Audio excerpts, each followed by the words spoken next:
Live from the capital city, Columbia, South Carolina, and the VARA network, you're listening to Uncensored with your truth warrior, Mike Vara.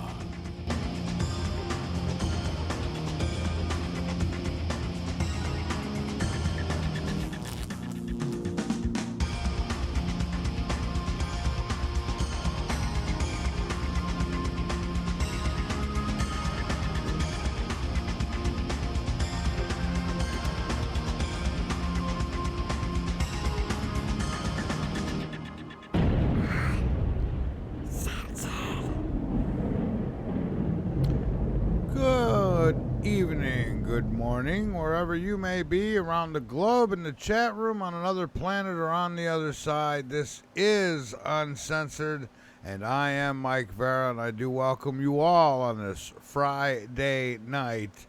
Looking forward to the guest and the whole topic tonight, which I'll get into in just a moment.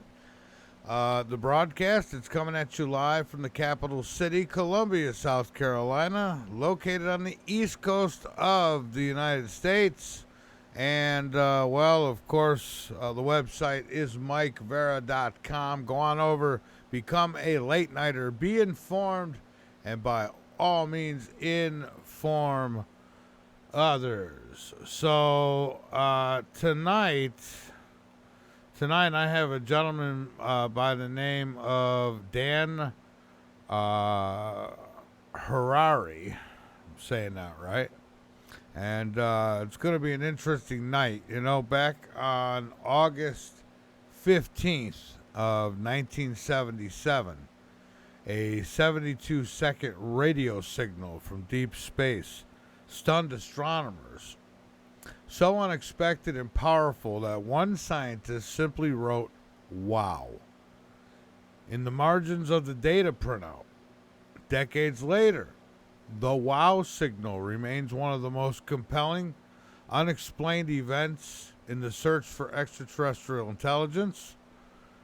And, what was it? Was it a cosmic fluke or a whisper from another world, maybe? Tonight, we're joined by author, researcher, and UFO experiencer Dan Harary, someone who's not only been exploring the unexplained for decades, also brings a unique perspective from his deep ties to both Hollywood and high strangeness. We'll dive into the history of the wow signal, examine the theories, and ask the big question: are we alone, or did someone, somewhere, try to say hello to us? I go with the later. All right, so, and we'll be getting to Dan in just a little bit. First, I've got some news and some discovery to get into, so I will do that, and I will also encourage you to get over to MikeVara.com. If you like what you have here, I say this all the time, and I think sometimes people think, well, everyone else donates, I don't have to. Well, it's not the case. So if you have it within your means, by all means, hit that donate button. I would absolutely appreciate it, because without you, there is no us. And it's nice to be able to...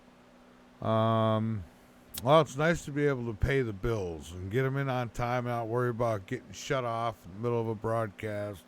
Because everything costs money. Nothing's free. And everything's even more expensive now. So, NASA finds mysterious stone web on Mars. And, scientists are a little baffled by this find.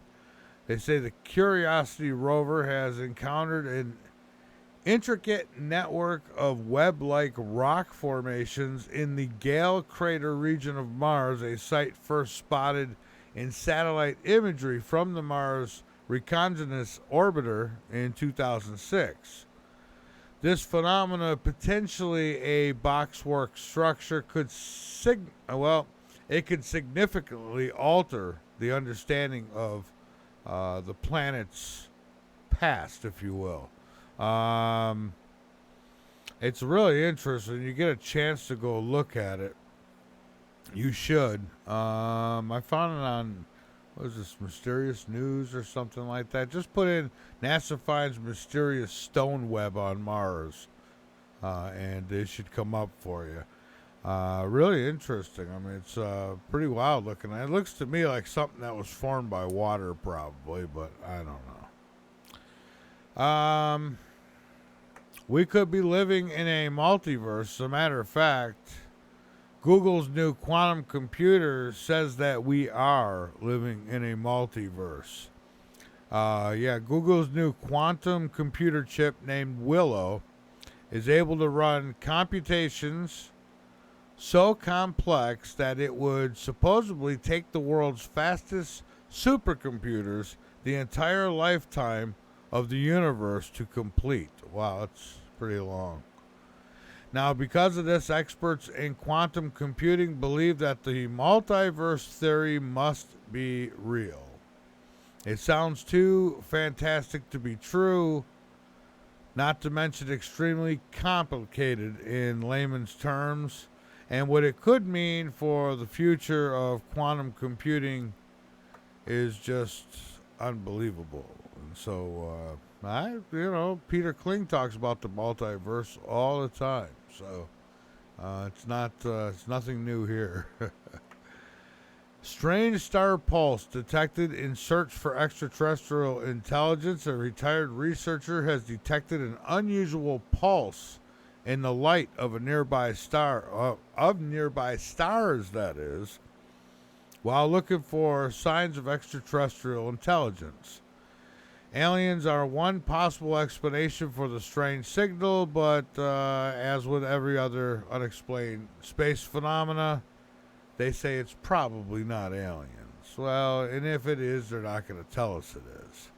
So this unusual pulse signal has been detected in the light of nearby stars. The light of nearby stars. Well, I don't know. Maybe we'll get another wow signal. Oh, bombshell. Doge discovery. There's a Senate hearing on it. If I had time, I would have played it for you, but I don't.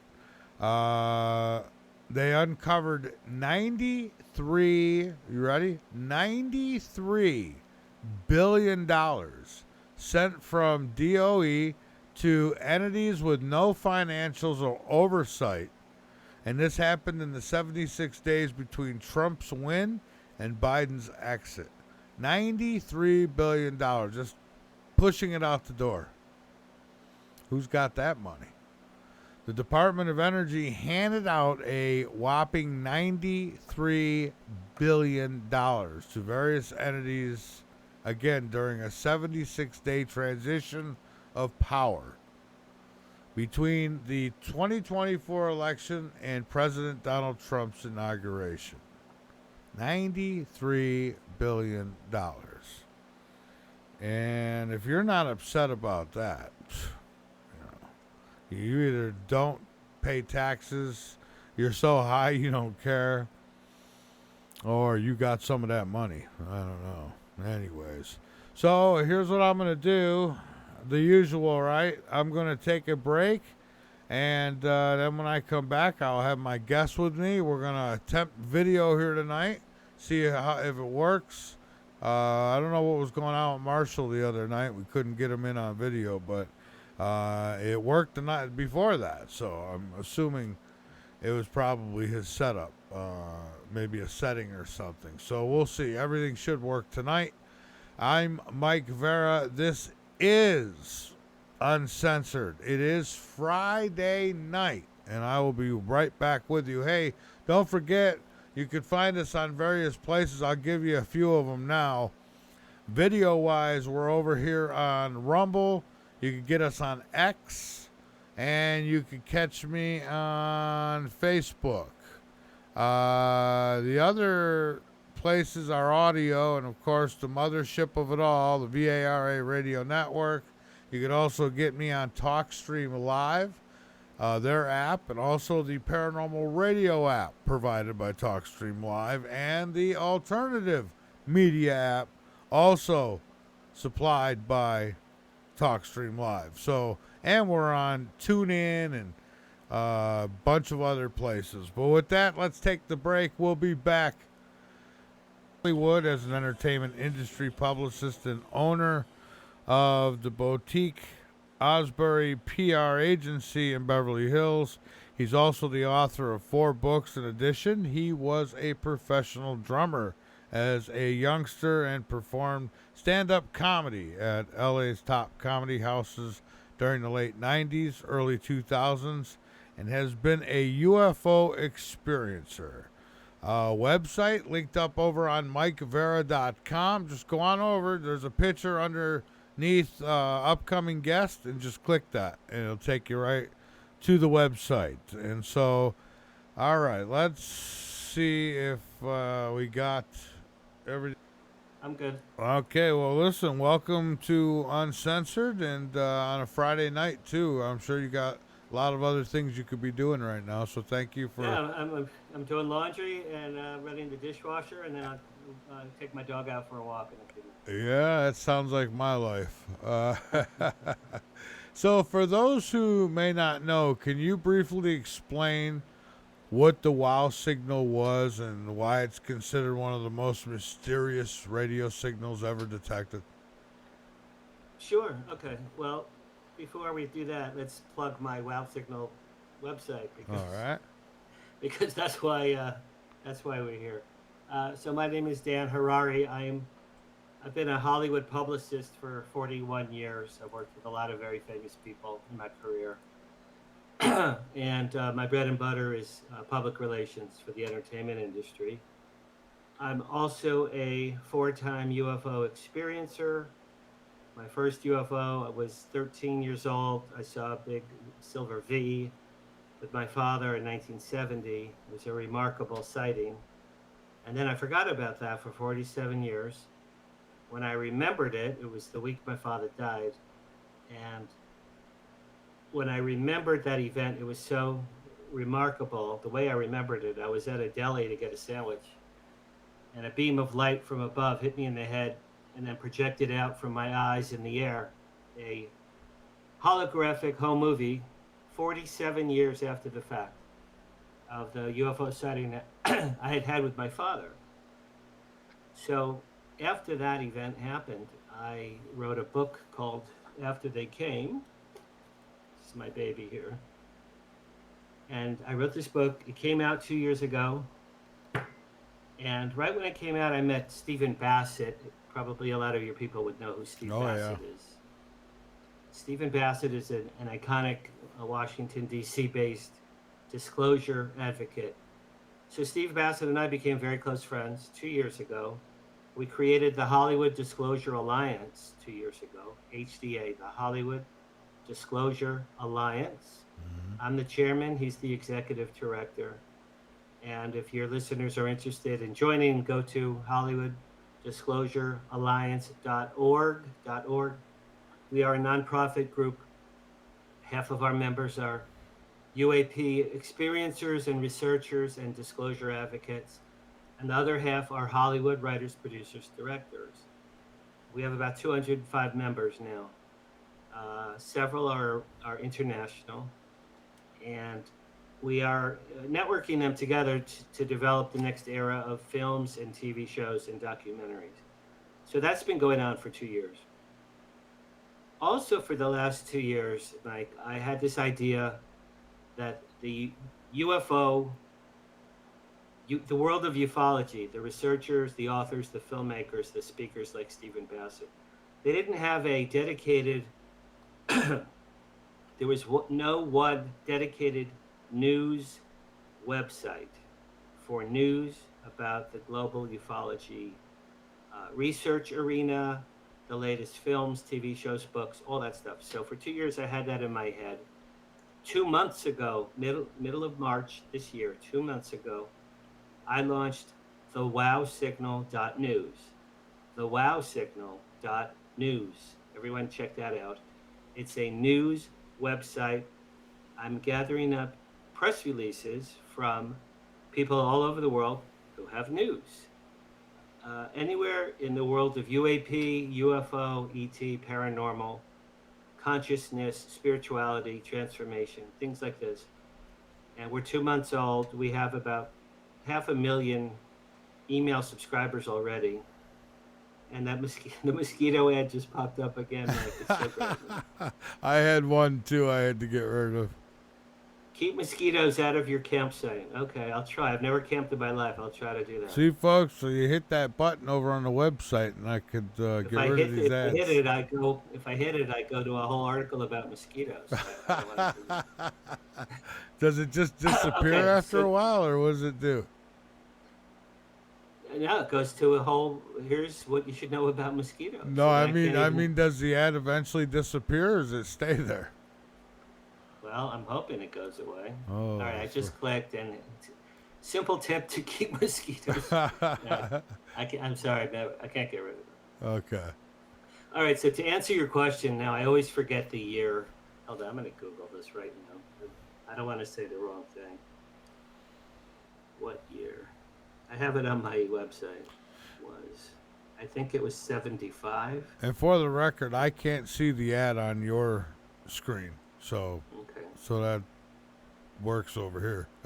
All right, 1977. Okay, so to answer your question, August 15th, 1977, an astronomer at the Big Ear Radio Telescope at Ohio State University, August 15th, 1977. An astronomer got a remarkable signal from outer space. I think it was 62 seconds long or something. And it was such an anomaly that when the computer printed out the signal in letters, in digits, letters, and numbers, it was such a remarkable anomaly that he wrote "wow" with a red pen.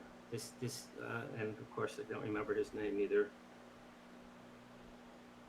Hold on, I'm gonna get this. I didn't know we were gonna come up with this so quickly.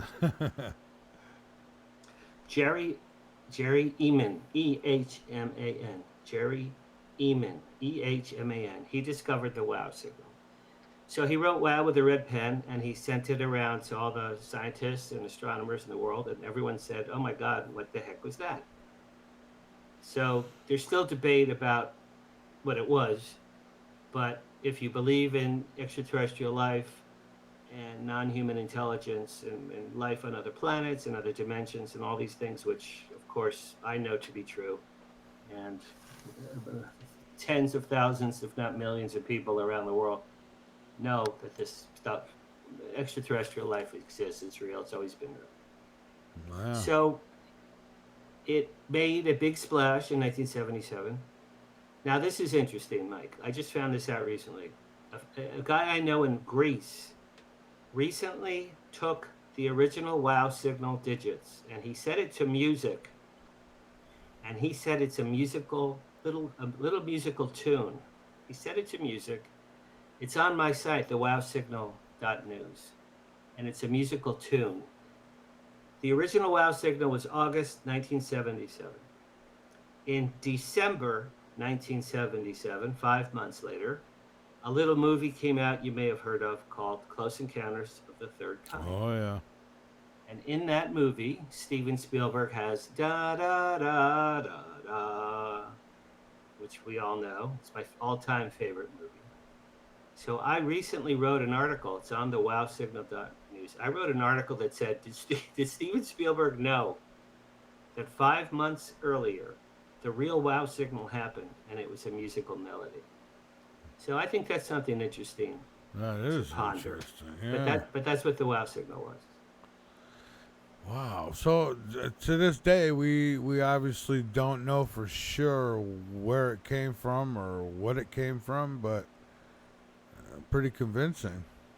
If you believe in extraterrestrial life, people would say it was a message from other beings, and the skeptics and whoever works for Majestic 12 in this day and age, oh no, it was an anomaly. It was a red star imploding. It was space gas. They always BS. Yeah. And they don't want us to know the truth ever. But to me, it was such a remarkable anomaly that, from what I've read, many people believe that that was a signal from extraterrestrial being, a ship, a planet. Who knows? We may never know. And I guess, has anybody interpreted what they were saying, what they're trying to tell us, or? Well, again, this guy. All I know is this guy I know said it to music. He said it to me. He said it was musical notes. Mm. And if you go to the wowsignal.news and you click, I have a button called About the Wow Signal. If you click it on my website, it gives you the history of the Wow Signal better than I just did it. And it also, if you click, Mike, you can hear the tune that this guy in Greece, who I know, this guy, he has a group called he has the project, what is it called? Contact Disclosure Project? I think it's called the Disclosure Project That in sounds Greece. familiar. And he's a musician. He set it to music. So think about it. You know, music, they always say music is the universal language, right? So what they Yeah. were trying to say, if they were sending us a little tune, I mean, just like, think about Close Encounters, you know, da da da da da. The people on the ground, Richard Dreyfuss and Melinda Dillon and her little son, they were hearing that tune. They kept hearing that tune. So the aliens were downloading that tune. So I wonder what Stephen knew about the real wow signal. If I ever meet him again, I would ask him about that. Yeah, that'd be definitely a question that should be thrown his way. That's really interesting. You know, I You can always. see behind. You can see on my wall behind my right. Let's see, my left. Behind my left shoulder on the wall, there's a picture of me and Spielberg. Yeah, yeah, I know it's hard when you're on the camera. I know. Yeah, that's me and Spielberg. I met him in 2010. Cool. Spent a few hours with him. Super nice guy. Yeah. Well, but I always thought mathematics would be the universal language, and yeah, music would make more sense, I guess. I Yeah. think music would be easier for us, you know, dopey, non-advanced, you know, Yeah. humans. We're nowhere near what our brothers are in outer space. No, You not know, even close, and we're never gonna be the way we act. I you know, mean, we're like flies and insects, and you know, they're like Albert Einstein. I mean, imagine Einstein talking to a fly. So yeah. if they send us music, music is a universal. Even animals like music. Yeah, and it's like you say, a fly. I mean, even a bee, and you know, we're like that bee. We'll try to sting them. You know, it's like, oh, Right, exactly. let's open them up and see what they're made of. You know, let's shoot them Absolutely. down so we can steal their technology. Never mind Yeah. making friends with them and maybe earning the trust and getting technology from them, but you know, they'd want it all at once. And I think they've proven that we can't do a damn thing against them. No, no, they're far more superior. I've recently been hearing and reading that you know about the reverse engineering program. It's been going on since Oh, Roswell, absolutely. if not earlier, but Roswell I absolutely think was. that's where them flat military craft come from that we see. They look like bats up there, you know, just flat Yeah, I'm sure. I'm sure. triangles. Yeah. I'm hearing recently that some of some over. I know I'm friends with a guy named Michael Schratt, Schartt. Michael Schratt has been studying Leonard Stringfield for many years, and Michael Schratt says there have been well over 100 documented UFO crash retrievals. Now, this is just for the U.S. This is not global. And I'm hearing that some of the UFOs that our military has gotten since the 40s, some of them have been gifted to the military slash the U.S. government slash, you know, Truman or Eisenhower or whatever presidents, because the reverse engineering program has been going on for about 80 years. Ben Rich, before he died, Ben Rich from Lockheed said, we have the technology to take ET home. We've had it for years. So I mean, a lot of crashes have been reverse engineered, but other craft have been gifted apparently. And the question is, have they also been gifted to Russia and China and North Korea and Iran our enemy, our enemy countries. So Yeah. that could be a big reason why we still don't have disclosure. The people keeping this big secret in the military, they don't want our adversaries to know what we have or what we don't have, because our adversaries might have advanced technology beyond what we have. So it's just a stupid 80-year old game. If you study this like I have for 20 years, and you're friends with the top researchers in the world like I am, I'm very fortunate. I'm literally friends with the top people in the world.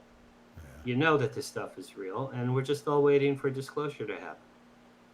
Yeah, in a sense, I feel like we've gotten it in so many small ways.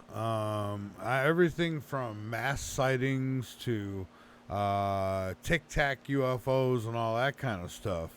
And it's there's so much more openness about it now than there ever was. So I think, Well, yeah, yeah, yeah, yeah. Well, absolutely. What happened was in December 2017. You know this. The front page of the New York Times had an article by Leslie Kean and Ralph Blumenthal. It said the Pentagon had been studying UFOs all this time. Now, Project Blue Book ended in December 1969, yeah, tail end of the 60s, and the military said, you know what? There's nothing to this. We looked into it for many, many years. There's nothing there, so we're done. And the general public must have thought, oh, there's nothing there, they're done. So the New York Times article, December 2017, it said, no, the military never, ever, ever stopped studying UFOs. Never, ever once. It's been going on all this time. So that door opened, and then David Grush came out to testify before Congress in June 2023. He's a Air Force intelligence officer. He said he knows that extraterrestrials are real, that we have craft, that we've recovered craft, we've reverse engineered them, we have bodies living and dead. And he testified before Congress for 3 hours. Now, why that was not the biggest story in the world the next day, I have no idea. I live in LA, I get the LA Times. The next day after David Grush testified, Mike, there was a little story on page 19. And I'm like, are you serious? This guy swore an oath before the world that there's extraterrestrial life, and it's on page 19, LA Times? You don't think extraterrestrial life should be on page one, really? Seriously? it's And then, amazing. Yeah, Lou Elizondo testified this past, I think it was October or November. So more and more doors are opening, more and more whistleblowers are coming out. I'm the head of publicity for Contact in the Desert, which happens next week. yeah, Contact in the Desert, for those of you who might not know, it's next week, May 29 through June 2. It's the biggest UFO conference in the world. It's in Indian Wells, California, which is very close to Palm Springs. We have 65 of the world's top UAP experts, the top people in the world. Literally, we'll all be under one roof at the same time, and it's going to be incredible. We're expecting 2,000 to 3,000 people, and I run the publicity there. I'll be presenting a Hollywood Disclosure documentary that I produced about how Hollywood treats the UFO phenomenon.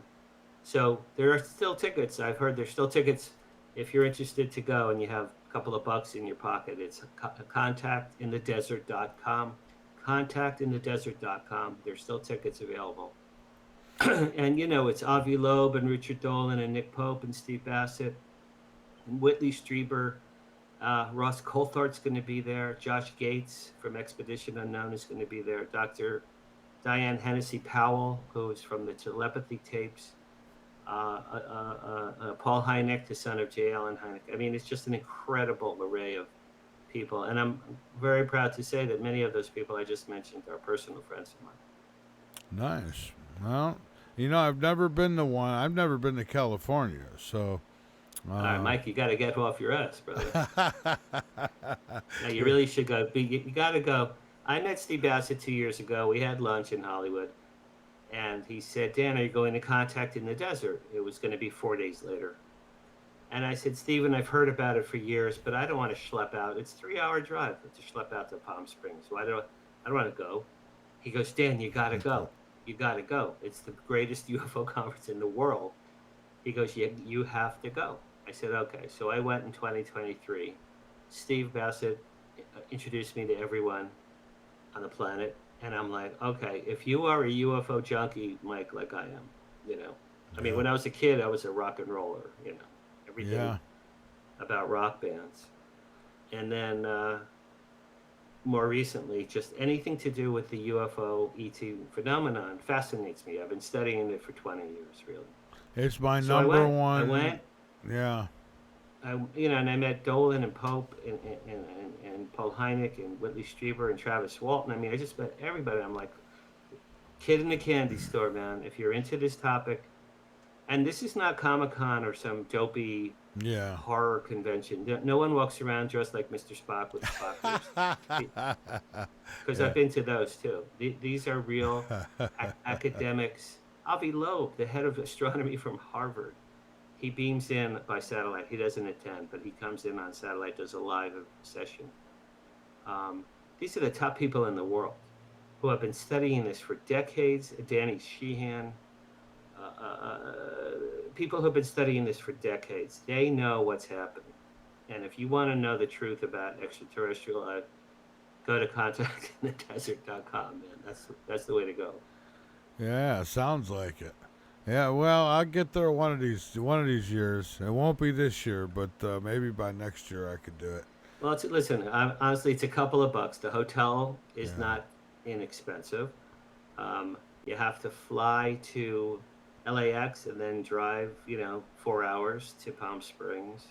There is an airport in Palm Springs, but I don't think it's very accessible. Yeah. And then the conference is several $100s to a ticket. So you need a few bucks in your pocket, but if you're into this subject as I am, it's really well worth it, I have to say. Yeah, I am into it. I mean, even as a little kid, I used to watch shows like Sightings, and I'd go out in the backyard at the middle of the night and stare at the sky, try to see what I could see, and I've always been fascinated by it. And I know we're not alone. I've had sightings of my own as an adult, and no one's gonna tell me that we're alone. I mean, just look it up, even if you've never seen anything. Just looking up and seeing all that's out there. I mean, it's not out there to look pretty. There's stuff going on out there. Absolutely. I tell people, like, people say, how do you get started? There's so much information. There's a few things you should do. One, every episode of Ancient Aliens is on streaming now. You can watch all 20 years of Ancient Aliens. So watch all of those. That's like school, man. I recently started from the beginning here I've watched it anyways, but I started from the beginning now. I'm going through season 1 now. I've done that. Yeah, I've done that too. You go back. Watch every single episode of Ancient Aliens. They're all available on streaming. I met Giorgio Tsoukalos in 2007 at a MUFON Southern California meeting. It's when I first got into this topic heavily, was summer 2007. Giorgio Tsoukalos was the guest speaker. This is 2 years, Mike, 2 years before Ancient Aliens, the TV show, existed. He was not famous, right? He was just this guy with the crazy black hair. And he did 90 minutes of Ancient Alien theory at this meeting. And I'm sitting in a room with like 40 people in a little church in North Hollywood, California. And I'm crying. I'm actually crying. He's explaining the pyramids and the Nazca lines and crop circles and Betty and Barney Hill and Travis Walton, the pyramids in Mexico and South America, the Moai statues in Easter Island. He's just going on. Whitley Strieber. He's going on and on and on about how extraterrestrial life is real. And I was actually so amazed and touched that I cried. I had tears. And at the end of it, I shook his hand. I said, Giorgio, you just changed my entire view of the world. And from that day till today, it's been almost 20 years. I have opened my mind to the realization that extraterrestrial life existed. I didn't really think about it before that day. The day I met Giorgio the first time. I had him on my show in 2011. That's the only time I've ever been able to, wheel him in. Well, yeah. he's, you know what? He's brilliant because he became Eric Von Daniken's little protege. And in fact, next time I've met Giorgio probably 6 times, 7 times. Next time I see him, I'm going to say, "How did you hook up with Eric initially?" Because I don't think anyone knows that answer. But he became Eric Von Daniken's protege. Eric, of course, wrote Chariots of the Gods. Yeah. Eric Von Daniken in the late 60s came up with the ancient astronaut theory. Well, Giorgio in 2009 amended that and called it ancient alien theory. It's the same thing. And he pitched it to A&E Networks and the History Channel, and they said, okay. And the show is a phenomenon. You know, Giorgio's made, I always say there's only a few people in ufology who ever made money, and Giorgio probably has made the most because he created and produced 20 years of a hit TV show. So he's the Yeah. exception. Other people I know, other ufologists, Mike, I know, they don't have a dime to their name. Oh yeah, I've heard it a million times. There's no money in it, So if you think I'm lying, I mean, if anything, you used to. At least you used to. You'd lose more by coming out with this stuff. Well, I launched the Hollywood Disclosure Alliance out of my own pocket. I launched the WowSignal.news out of my own pocket. I have yet to make $1 from either of those, but these are passion projects for me. This is important. Yeah. This is important information. I am a natural gatherer of friends and people. I'm also been told I'm a pretty good storyteller. I have 5 books that did pretty well. So I'm fortunate, and I have a good PR business. So I'm fortunate I have the income to support my UFO hobby. Yeah. But there are others who research and study and lecture for decades, and they just make enough to live. They don't make Giorgio money. Giorgio's the exception. Yeah. Oh yeah. And yet people, a lot of them, I know Stanton Freeman, he's just dedicated to it their whole life. And I had a chance to meet him in like 05, and I sent my assistant, and I so regret that, man. I wish I had gone. I never met Stanton. Oh yeah, I met him at MUFON just before he passed away. I think it was about maybe a year before he passed away here in South Carolina. He came to Columbia, and so I seen it. That they didn't do well at advertising it because I had just noticed it that day. I said, let's go. I never go to these things, and I got a chance to talk with him and even speak for a minute. So it was great. So he was an important voice. Yeah. Stanton Friedman resurrected the Roswell incident. Yeah. Roswell happened in 47. We all know this. They wrote a press release that the Army recovered a disc. A disc. This is, I guess. Yeah. What year was it? 47. Yeah. They said they didn't call it a flying saucer. They called it a disc. They said we have a disc from outer space. That press release ran all over the world. July 7th, 1947. It ran all over the world. The next day, they were ordered to do a phony press conference and say, "Oh, sorry, we blew that one. It was a weather balloon." Yeah. The next day. That day, July 8th, 1947, that was day 1. Steve Bassett calls it the truth embargo. January 8th, 1947 was day 1 of the truth embargo. It was imposed by President Harry Truman and his people because they did not want the world to know aliens and UFOs existed. They did not. Why? It was only 2 years after World War II. People were still shocked from the war. It was only 2 years after the atomic bombs in Japan. And it was only a few years after Orson Welles' War of the Worlds broadcast, when people thought Martians had landed in New Jersey and were eating people. People coast to coast in America had heart attacks. There were people that had heart attacks from that radio broadcast. Yeah. So in 47, a flying saucer crashes. There were 4 dead alien bodies and 1 living. There were 4 dead aliens and 1 living alien. And when Truman found out, he's like, I'm not telling the world there's aliens. What are you, crazy?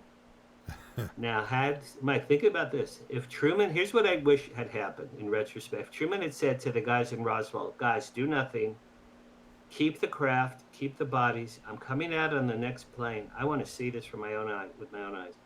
Truman goes there. He sees a craft from outer space. He sees four dead aliens. He sees a living alien.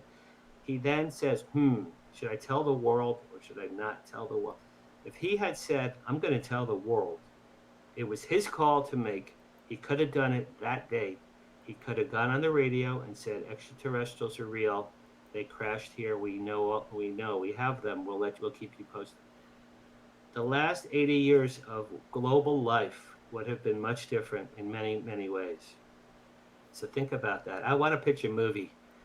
I want to pitch a movie that Harry Truman on day one disclosed and didn't do the truth embargo instead. Wouldn't that be a great movie? I think it would.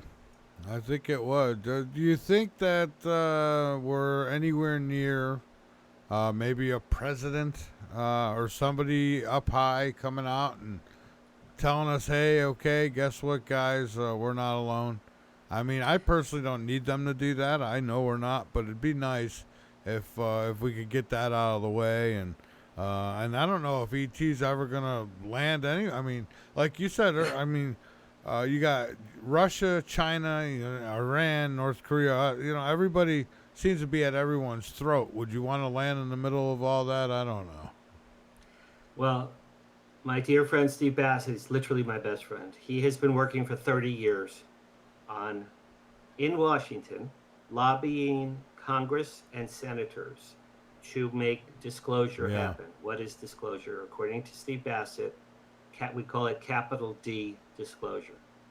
That would be President Trump goes on TV tomorrow. Like you said, Mike, ladies and gentlemen, believe it or not, I have something to tell you. I felt now was the time. The time has come for the world to know extraterrestrials are real. We've known about them for a very long time. We've kept it secret for national security reasons, but we've been talking to them, and they've said that they've given us their permission to tell the world that they're here. They don't mean us any harm, and we felt now was the time. Okay, so that's capital D disclosure. Now, if you talk to Steve Bassett, he will tell you that that's going to happen tomorrow. If you talk to 12 other friends of mine who know, they said, Dan, no president is ever going to say that, ever. It's never, ever going to happen. Not a king, not a president, not the new pope. It's going to be disclosure is like Mike, like you said, man. Disclosure is we, the people. We are disclosure. That's why, you do your show, and I have my Hollywood disclosure lines and my wow signal and my contact in the desert work. Yeah. We who are passionate about this, we are all collectively disclosure. I have dozens and dozens of good friends who have had ET experiences. They've been taken on ships. I know 3 women friends who have been impregnated and had their fetuses taken, and then years later they were shown their hybrid babies on a ship. Yeah, I've interviewed a couple women. So I have 3 women friends who have had that happen to them personally.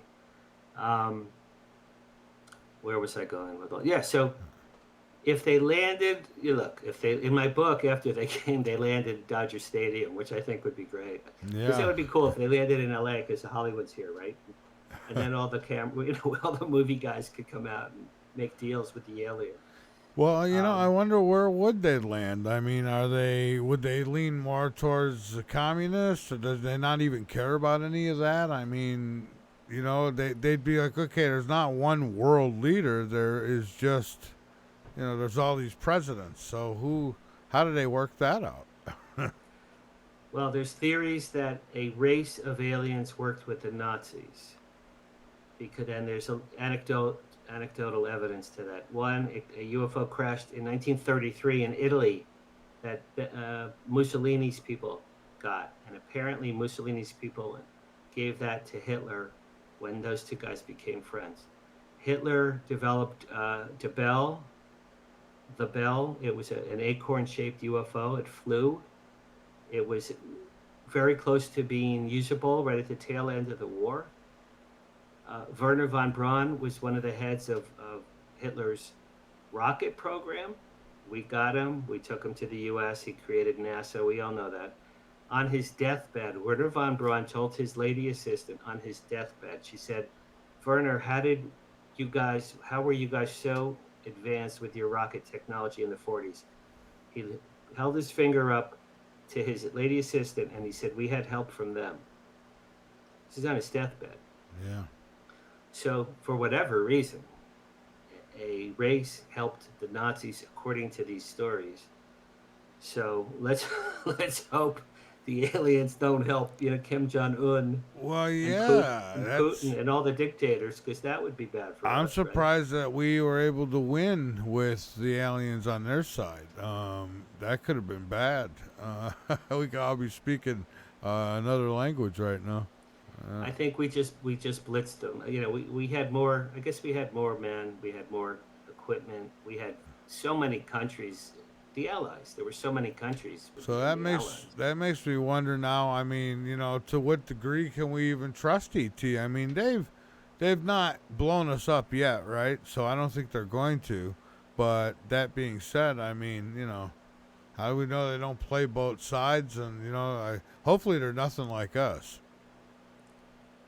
Well, there's so many things I could say. I mean, if you believe in ancient alien theory, as I literally strongly do, I strongly believe this with all my heart. I'm with I you. believe we are their creation. I believe that they crafted us 50,000 years ago on the Earth. The ETs came. They've been here on the Earth for probably a million years. There are people that say that Sphinx and the pyramids could be, a million years old. Nobody knows how old they are. Nobody knows how old those are, really. Yeah, and But carbon dating's not solid. right, you can't carbon date stone. Okay, you can only carbon date something that was ever alive: a plant, a tree, a bird, a twig, a bone. You can't carbon date stone. But if you believe that we are the descendants of extraterrestrials who injected their DNA into Cro-Magnon man, Neanderthal man, our primitive ancestors who were fighting lions with sticks and twigs, right? And they didn't know how to make fire, and suddenly they're making the pyramids of Egypt. They didn't know how to make fire. I don't think they made the pyramids of Egypt 50. I don't think that happened. Extraterrestrials created us. It's what Eric Von Daniken wrote. It's what Giorgio promoted through Ancient Aliens. It's through many people that I know personally think this is true. But I'm friends with Richard Dolan, who's very famous. Richard Dolan does not believe that we are the product of alien hybridization. He does not believe that. And I was surprised that he told me that. So it's not universally accepted, but I personally believe, I think in the Bible, there's a lot of references to extraterrestrials and what our I'm Jewish. I was raised with the Old Testament. Moses parting the Red Sea, was that a man or was that a craft? Manna falling from heaven for 40 years. For 40 years feeding the Israelites in the desert. There's no food in the desert. Did Moses do that? Or did God do that? Or did extraterrestrials do that? What makes the most sense? Exactly. Extraterrestrials makes the most sense. Parting the Red Sea. Moses was gone for I think 40 days when he got the 10 Commandments. When he came down Mount Sinai, they said he was glowing. In the Bible, it says he was glowing. You only glow if you've been exposed to radiation, right? Why else would he be glowing? He was glowing. Why? He was on a ship. He was on a craft.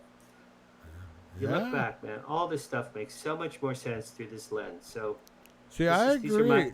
I agree with that. I mean, it's not that I don't. I always tell people I believe there's a God. I mean, what that is to me is probably. I mean, the universe creates, but then there's the little gods, and when I look at biblical times, I don't know. I see a lot of it seems to be exactly what you just said.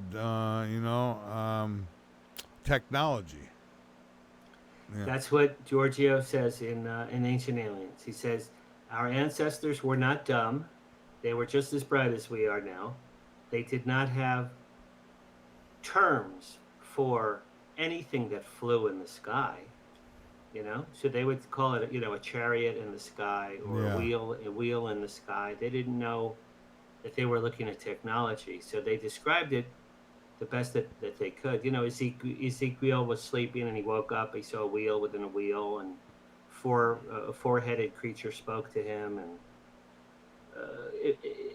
these are not just dreams. These, a lot of this is stuff that really happened, and these are how our ancestors wrote down in the words. They didn't know to say, "Yeah, a flying saucer came and took me." Yeah. They didn't. There was no such words then. Those words didn't exist then. Yeah, exactly. When I've done shows on it where, and I've explained where I feel like a lot of the things that were called miracles, and not to take away from it, I'm just giving you my opinion. I think that we could explain a lot of that stuff with technology today. I agree with you. Yeah. I agree with you. This is funny. So my mother's 91. She's, God bless her. My mother's 91 in a wheelchair. Jewish. I turned her on to The Chosen. My daughter and I have been watching The Chosen, which is a fantastic miniseries about Jesus. And every season, I send my mother the DVDs for The Chosen. And she and I go, Mom, in my opinion, Jesus was half human and half extraterrestrial. And she said, no, Mary had an affair with someone that wasn't her husband. I go, well, Mom, how does that explain Jesus walking on water, curing the blind, making crippled people walk, turning fishes in loaves enough to feed 2,000 people, resurrecting from the cross? How does any of that? Oh, none of those. Those are just stories. I go, Mom, if he was half extraterrestrial, wouldn't that explain all of his miracles? But just think about it, just logically. If he had powers that we don't have, it would explain a lot of his miracles just on the face of it. So it's kind of fun when I tease my mother about aliens. I always thought the one about making a blind man see again, he knew how to do a cataract surgery, maybe. I'm just saying, I think simple, I don't know, I get the most logical explanations for me. It's, he was a man of many tricks. Probably, I mean, you or I could go back, if we could go back a couple thousand years and we could bring a couple pieces of technology with us, God knows what they would have wrote about us, We would be good.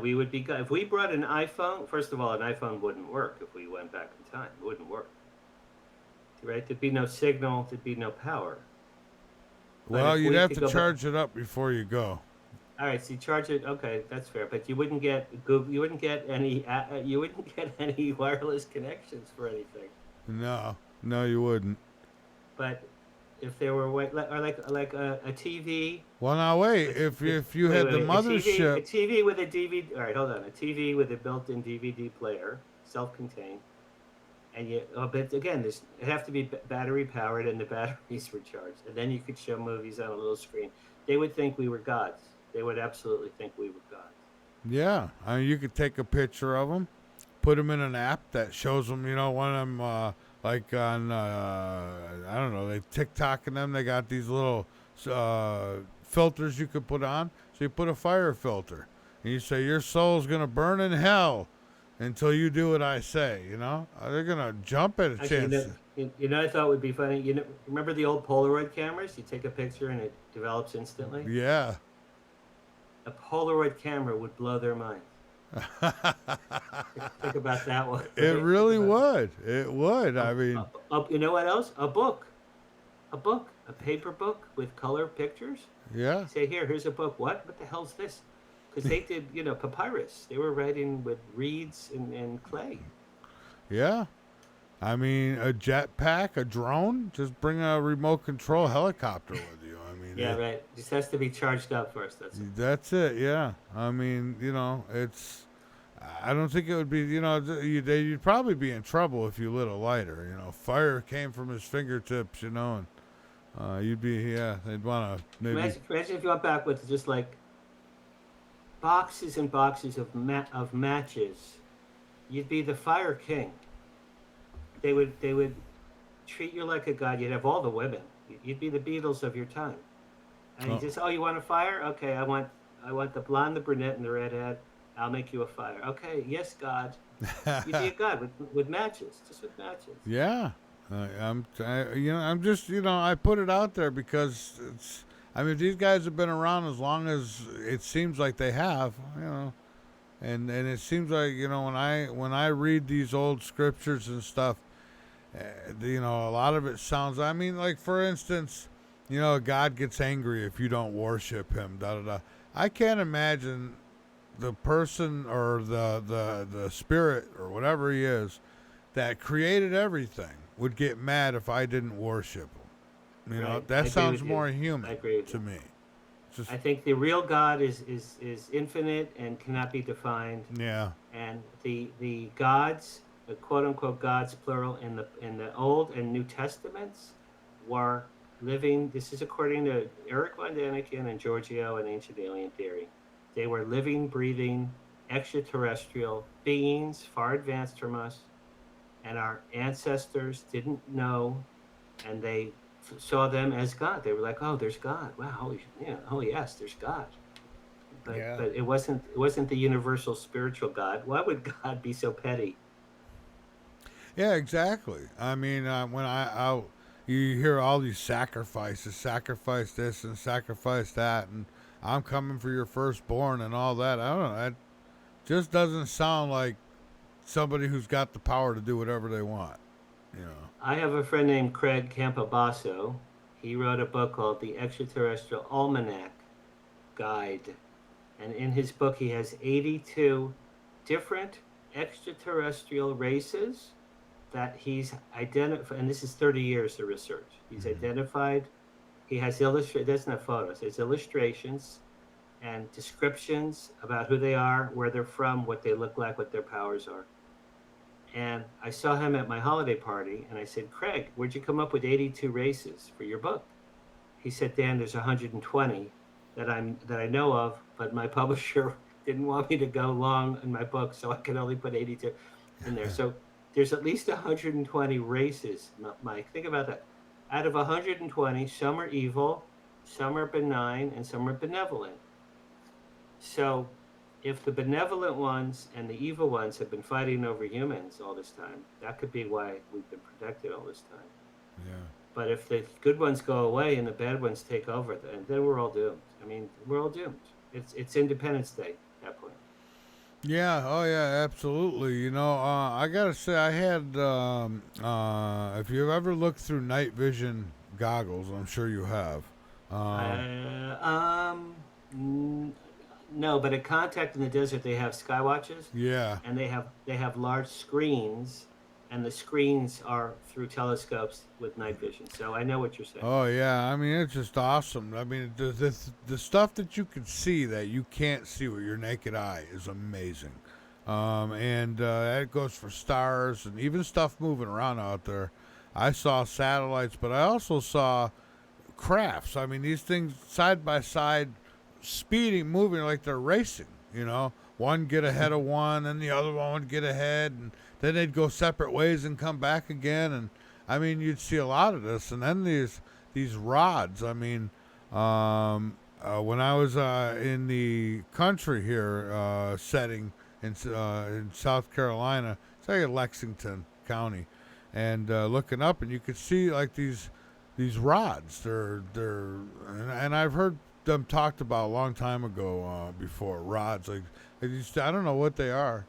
Just these things that are moving through the atmosphere. They're not insects either. I don't know what they are, but there's stuff up there. A lot of stuff up there. Well, meteors, comets, satellites, airplanes, all go in a straight line. They Yeah. all move in a straight line, Hmm. or in a curved straight line. A drone, I guess a drone could stop and reverse course quickly, do a zigzag. I think a drone maybe could do a zigzag. But if you see zigzag stuff up in the sky, or you see something that is not moving in a logical fashion, to me, it's either a drone or a man-made military UFO, and there are many of those. And Yeah. in fact, my father worked on those, and I found that out after he died. My father worked on reverse engineering of drones. I know that to be a true statement. But then also many of them are extraterrestrial. If they move in any kind of zigzag fashion, that's nothing that we know. Um, Yeah. it's just amazing to me, Mike. More people don't talk about this every single day. Don't demand They're like, oh, aliens. Oh, it's all, oh, it's science fiction. It's Hollywood. It's BS. This is the biggest story in the history of the world. Nothing is bigger. Nothing could possibly ever be bigger than this. Once the truth is known, people's heads are going to explode. The fact that this is not common knowledge, it's very frustrating, and it's why people like me and my friends and my peers and my colleagues go to Contact in the Desert. We have MUFON meetings, and I just produced a documentary. It's where we're trying to spread the word that this is important. Yeah, well, it is. It is important, And when I meet people, a lot of times, I'll start my conversations with, "You ever seen a UFO?" What? And I mean, what I'm finding is people can't wait to tell you about it. They just don't. They won't tell you unless you ask. That's a good point. I've met a lot of people in the last 2 years who are just now getting comfortable for the first time to share stories. Yeah. Because they're being made fun of less than they would have been in the past. Yeah. Oh, absolutely. Even TV news, historically, if there's a UFO story on the news, they go, "Oh, here comes the X-Files," and they play Yeah. they play the X-Files music, and they say "Little Green Man." Oh, there's the Little Green Man. That stigma has gone away quite a bit now. If you watch a news story, go, "Oh, maybe there's aliens," and then they'll still make a joke, Yeah. but they don't say it like it's preposterous anymore. So that has changed a great deal. But I have some friends in the last 2 years who have come out for the first time, told their spouses and their children and their friends. I was abducted when I was 7, and I've been trying to forget it, but I feel now I should be telling my story. I get emails all over the world, all the time, from people who tell me their stories. I'm very flattered. I don't know what I'm going to do with that information, but I get emails all over the world every month. People Yeah. send me their incredible stories. Oh, yeah, and there's so many of them, too. And so, Dan, I want to take a break here really quick, and then I want to come back. I got a few listener questions I'll give you, and then we'll finish up here tonight. All right? Okay. Can I ask how long the break is? It's going to be probably about 4 minutes, I suppose. Something Okay. like All right. I'll be right back. All right. All right, folks. So we're going to take this break. This is Uncensored.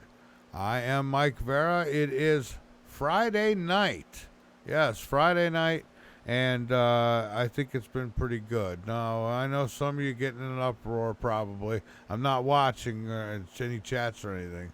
But, you start questioning God and people get an uproar. But you know what? I mean, it is what it is. We all think differently based on the research we do, and I'll be back in just a few minutes. You got a question or a comment? Send it in through the portal, and I will get to it just as soon as I can. All right? We'll be back in a few minutes. Once again, Uncensored on the VARA Radio Network. Harary, and you should check out his website, by the way. And go take a look at his books, 5 of them, I believe. After They Came, I think is one of them. Well, you know what? I'll let him name them off when he gets on. But I do have them linked up over on the website, MikeVara.com. So feel free to go on over and click on that picture on the homepage, and that will take you over to my guest's website. All right, let's get back to it, Dan. Yeah, if you wouldn't mind, the books, those are, I imagine they're listed on the website, correct? Yeah. Thank you, Mike. I appreciate it. Yes, sir. DanHararyAuthor.com is my website. DanHararyAuthor.com altogether. I have written and had published 5 books in the last 3 years. One of them, you can see the poster behind me over here, Flirting with Fame. That's my Hollywood book. Those are my funny stories about my 50-year Hollywood career. After They Came, there it is. That's my baby. After They Came is my baby. And it just came out, Mike, on audio book as well. So After They Came, Dan Harary, it's on Amazon. Just came out as an audio book a few days ago. I'm trying to hawk that one so people buy that one. That's the story of 2 benevolent aliens, male and female, come to Earth in the near future to save a man who was committing suicide by drowning himself in the Pacific Ocean on his 70th birthday because he hates his life. And as he's drowning, these two magnificent aliens from the Pleiades beam him on board their ship, dry him off, present him to the world at Dodger Stadium, and they say he is our ambassador to mankind. And over the course of the book, this guy, who's a total loser on page one, over the course of the book, he becomes the most revered, beloved, and famous man in the world, on planet Earth, because he has this wonderful, lovely friendship with these two magnificent aliens. So I'm actually pitching that as we speak to be a TV series. And I hope my mother lives long enough to see that happen. That's my baby. Another book that came out last year called My Paranormal Life. These are true. This is true stories. This is nonfiction. These are my stories: ghosts, poltergeists, my UFO sightings, weird things that happened to me as a child, premonitions I've had that came true. I've had many dozens and dozens of very peculiar things. None of them bad, but many peculiar things have happened to me since the age of 5. So My Paranormal Life is one of my books. My little book back there with the red cover, it's called 5. That is a horror it's a horror short story about a serial killer who gets reincarnated over and over again every 100 years. And then the 5th book is called Carrots, and that's about sex, and I don't promote that because it gets me in trouble with my women friends. So Dan Harary, author.com. Also, Mike, if you want to go to Contact in the Desert, contactinthedesert.com. Also, if you'd like to join my group, Hollywood Disclosure Alliance.org. We're always looking for interesting new members. And my newest venture is thewowsignal.news. Thewowsignal.news. If you are a ufologist, a researcher, an author, a lecturer, an experiencer, you have a story to share, go to thewowsignal.news. Send in your stories to me. I edit and publish everything. And Nick Pope has a story there this week. I was very flattered that Nick Pope gave me one of his stories because we're friends. So those are my things. Dan Harary, author.com, contactinthedesert.com, HollywoodDisclosureAlliance.org, thewowsignal.news, Mike. Those are my big 4. Yeah, when Contact in the Desert comes around every year, I usually have a bunch of people, a group at least. I get several of the speakers to come on, and so I have to. That's part of That's part of the advanced PR, Mike. Also, they live stream some of the talks, and in the weeks after the live event's done, they have replays. So if you want to see the top people in the world, you can't afford to schlep out to Palm Springs. Go back to that site in a few weeks from now, and you could watch Richard Dolan and Bobby Loeb and all the Danny Sheehan's talk for not that much money on a recorded replay. Oh, okay. All right, so let me throw a few questions at you from listeners. We got Sure, I love listener questions. All right, we got Lisa, and Lisa don't say where she is. That's okay. Dan, do you think the wow signal was deliberately aimed at Earth, or did we just happen to be in the right place at the right time to pick it up? That's a wonderful question. It seems to me that it was aimed at Ohio because the Ohio astronomer had one of the world's most advanced telescopes at the time, 1977. I don't think that was I think that was a purposeful signal, Lisa. I think that was sent on purpose. Probably it was sent to Earth at large. And this one guy, Jerry Ehman, Ehman, Jerry was like, wow, look what I found. It would be like you go to the beach and you're digging into the beach and you find a diamond ring. Wow, look what I found. That's why he wrote wow when he got that signal. I think, yes. I think it was aimed at Earth. I think it was a musical message. I think it was saying, hey, whatever species was floating through the galaxy that day. Hey, we're in the neighborhood. We wanted to say hello. We know you're primitive, and we're Einstein, and you guys are bugs on the ground. But here's a little melody for you, and someday, if you figure it out, maybe you can contact us. So, Lisa, I think it was purposeful. Yeah. Well, look what we sent out there, right? Didn't we send? We sent something Vo- out there with. vo- Voyager, yeah, Yeah. Voyager, yeah. Yeah. Yeah. If they get a hold of that, I don't know. Are they gonna be able to make everything out on it, or are they gonna say, "Oh God, these"? Yeah, Mike, think about it. If they get it was what it was like a solid gold disc, I think, Yeah. with like Chuck Berry and Beatles music. They're gonna look at this. What the hell is this? A frisbee? They're not gonna know what the hell that thing is. It's so primitive for them. They're gonna go, "What the hell is this?" The only thing they might know is that, hey, this has probably been created by somebody. Yeah, yeah, yeah. Yeah. Well, there were sketches of like male, female. They had like mathematical equations. Yeah, who knows? Hey, you never Listen, know. We I just want to know that they're real before my mom passes away, because my mom wants to know. She goes, "I hope I live to see disclosure, Danny." I go, oh, "Mom, I hope you live to see disclosure also." I say that all the time myself. That's one of the things that's on my bucket list is meet an alien. Yeah. So I think, Mike, I think more than, well, first of all, let's be honest. If a reptilian knocked on your door right now, wouldn't you poop? I'd poop my pants. I mean, I'd be scared to death. I I don't would want to. I I don't would want a reptilian in my house. I would be scared, but I'd have to pursue it because I may never get the opportunity again. And if I live Good, through it, I got a hell of a story to tell. good answer. Good answer, brother. Yeah. That's why in my book, after they came, I have a male and female Pleiadians. 7 foot tall, blonde. What? White blonde hair, blue eyes, pale skin. Yeah. One looks like Brad Pitt, and the woman looks like Blake Lively. In fact, if it was a movie, those would be my two stars. That would be my alien. The two best looking humans on planet Earth.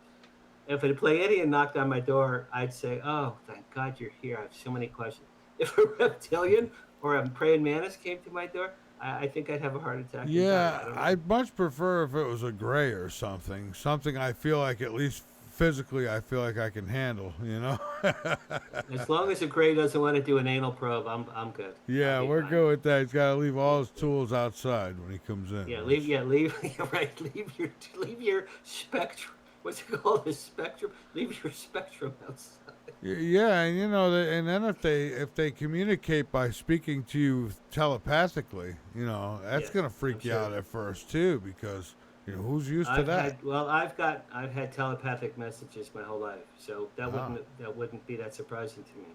I wonder if language doesn't matter when you're with telepathy like that. Like it doesn't matter what language you speak; it's the intent of the message, maybe. So you know who Rael is, Mike? Uh, Rael, I, Rael. I do not. Rael.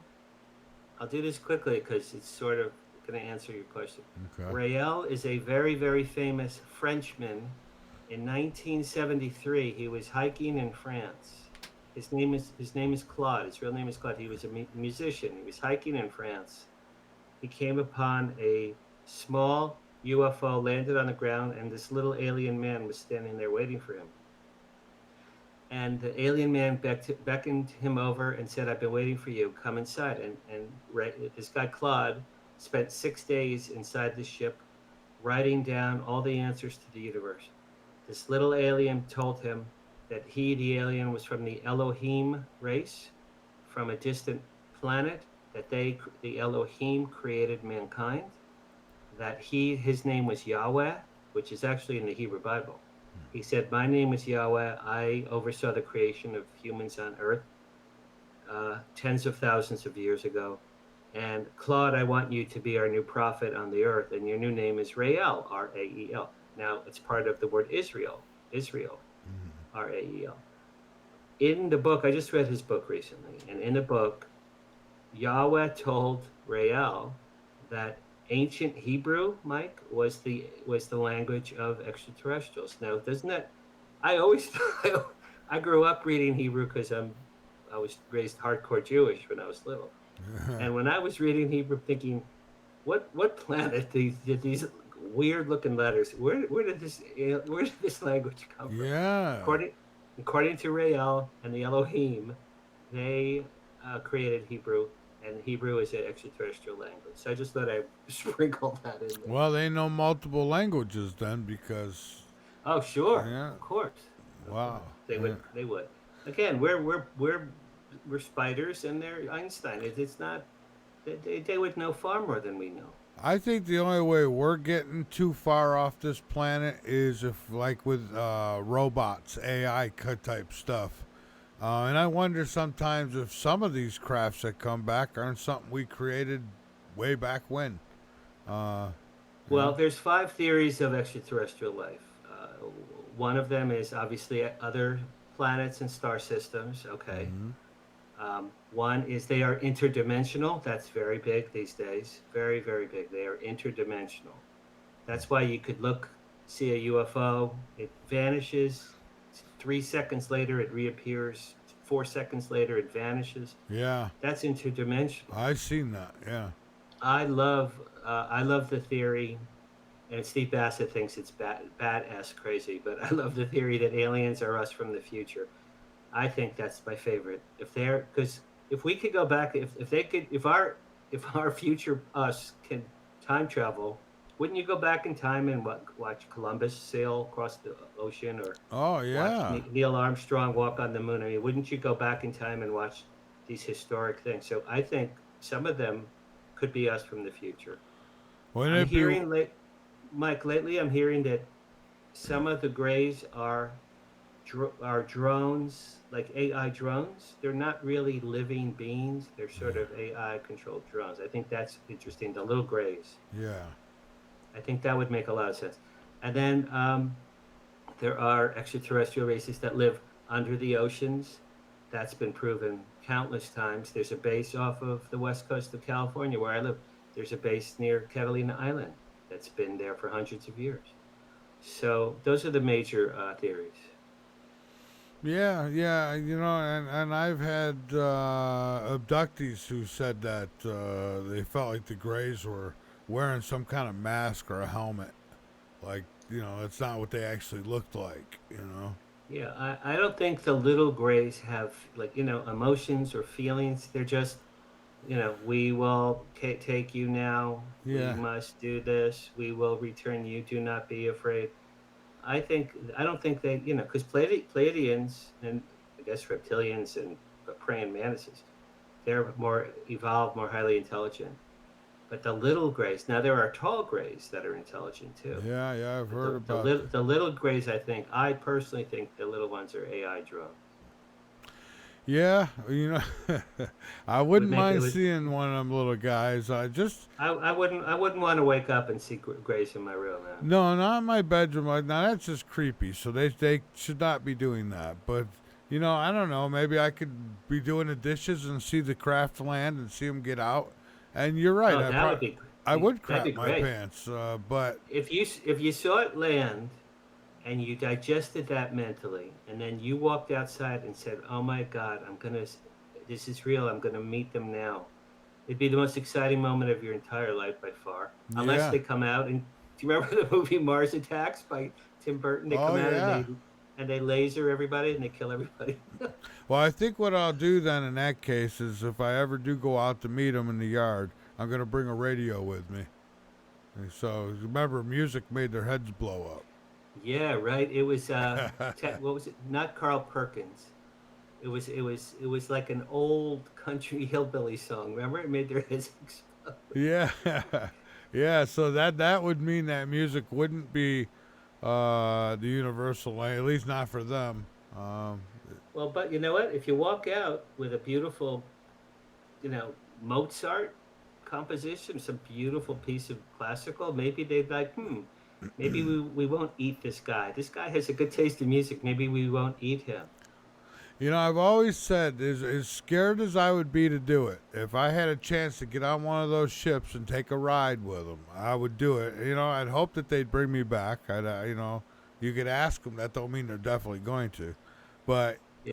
I I mean, would do it. if they would guarantee me I could see my daughter again, because I couldn't live and never see my daughter again. So that would be my deal that I'd make. We're right, but then you'd have to take them on their word too. So, but You're right. They could say, "Ha ha ha, yeah, tricked you." it'd be a hell of a chance. But I mean, how could you pass that up? I mean, you'd go to bed that night thinking, "Oh my God," you know. I probably would go if they swore to me on their God that I would see my daughter, because I would never ever do anything to hurt my daughter. Yeah, What, you got another question for me? yes, I do. This one comes from Trevor. Trevor's in the UK. Oh, With cool. all the recent interest in UAPs and government disclosures, do you think we're any closer to finding out if signals like WOW are part of a bigger pattern of contact?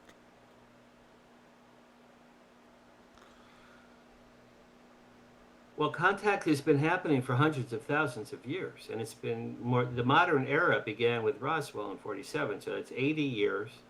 So the wow signal is one tiny little sliver of a huge pizza pie, man.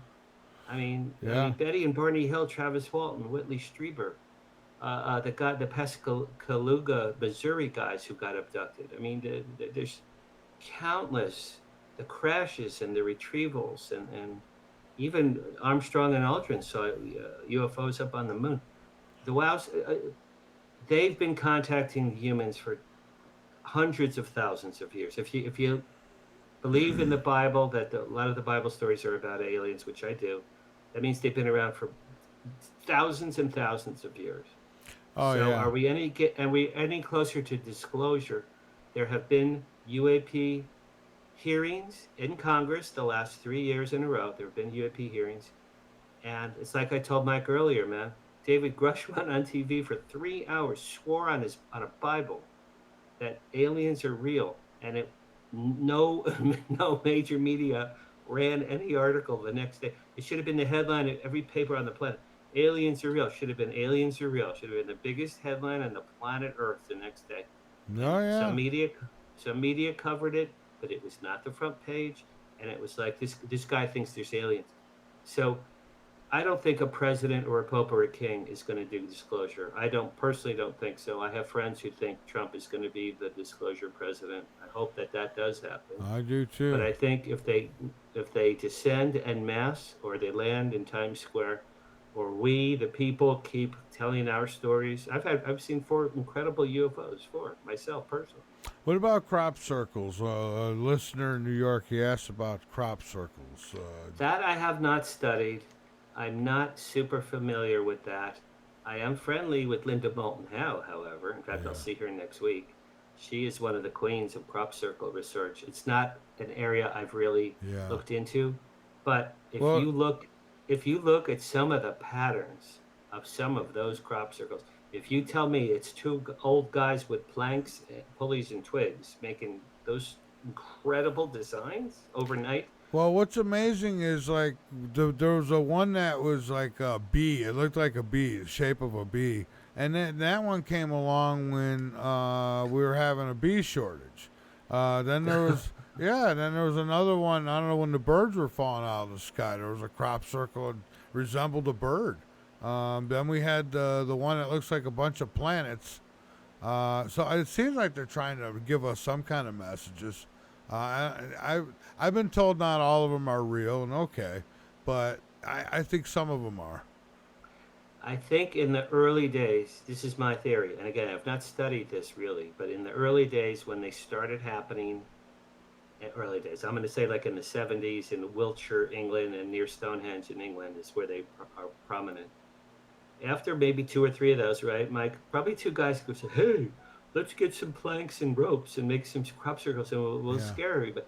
So these 2 imbeciles probably did that a few times, thinking it was hilarious, yeah, and they deflected the reality of the real ones. So to this day, oh, crop circles, it's 2 guys with planks and ropes. But some of these designs are like they'd have to be computer generated. Humans could not make some of these designs. So I agree with you, Mike. I think they're trying to tell us something. I don't think we're smart enough to know what they're saying. yeah. It seems to me you should that our scientists should take photos of these incredible circles, put them into a computer, and have the computer figure out the geometry and what's going on. I would guess that has happened, but the general public, we don't know what they are. All right. And so, Dan, is there anything else that you want to get out there before we're done? Now would be the time to go ahead and do that. And I want to thank you so much for taking time out to be here tonight. Sure, no, it's very sweet, man. I always like talking to you. We always have a good time. Yes, sir. My sage advice, as I'll be 69 in 3 weeks. I can't believe I'll be 69. Mentally, I'm 12 and a half. I was stuck at 12 and a half years old. I'll be 69. My sage advice is, if you have a story that you have been not sharing your whole life for fear of ridicule, tell somebody. Tell somebody. Tell your closest friend. Tell someone who really loves you. Tell my news website, the wowsignal.news. Go there and tell me, because we are Disclosure. We have the stories. I have connections in Hollywood. We're trying to make movies and TV shows from these real people that have these real incredible stories. Bassett the other day said, Dan, if the people, no, it wasn't Bassett. I think it was Paul Hynek. Someone said to me the other day, if the people who have these incredible stories came forward and got screenplays written, it'd be more amazing than Close Encounters or E.T. or Star Wars or Star Trek. The real stories would be far more amazing than anything Hollywood's ever created, because, the expression truth is stranger than fiction. I have friends who I have a friend who's friends with Pleiadians. He's 60 years old. He's been visiting Pleiades since the age of 5. He's a very successful businessman. He's a good friend of mine. I absolutely believe him. He's not crazy. I know him very well. And he has had a relationship with Pleiadians for 55 years. And that's just one of the. There are millions of stories out there. So share a story. Tell someone. Tell me. Share your stories. Now's the time. We're all trying to move disclosure forward.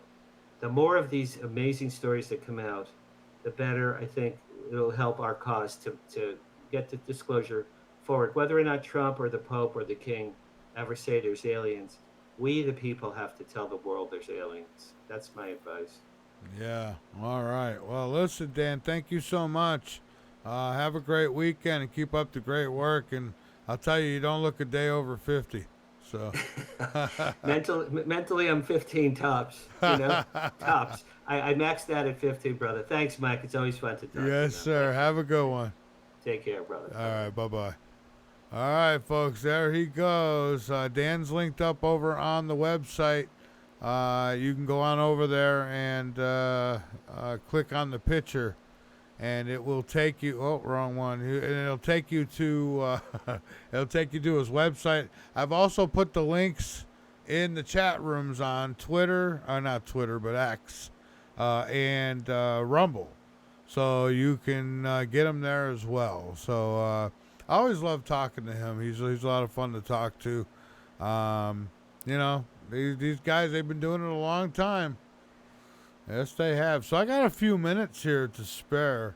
I thought I'd share a couple oldies with you. Here, I got the one. We did a show back on Late Night in the Midlands years ago. There was a guy by the name of Jose. And Jose was running some kind of church scam. And he had a big old following, like 8,000 people following him. And these 8,000 people would give him like 80% of their earnings and all kinds of stuff. So, I invited him to come on the show. I wanted him, because he told me, he said he was Jesus. He is the return of Jesus. And, I wanted to catch this guy. I was going to swing around questions here. And then he didn't show. He sent a couple of his minions instead. And that really. I'm Mike Vara. This has been a broadcast of Uncensored. Yeah, Late Night in the Midlands. Those were the days. Those were the days. Well, in closing, I'll just say this. There you have it. A great show tonight. Despite those are just a couple old clips I wanted to throw. Not trying to, peel the Band-Aid off old wounds or anything. We took I guess I'd have to say the word I'm looking for is illuminating. We took an illuminating dive into one of the greatest cosmic mysteries of our time, I guess you could say. One of them. The wow signal. It remains a symbol of both our curiosity and our humanity in the face of the unknown. And it is unknown. A huge thank you to Dan for joining us today and sharing his insight, his passion, and thought-provoking perspectives on the fascinating topic that we discussed.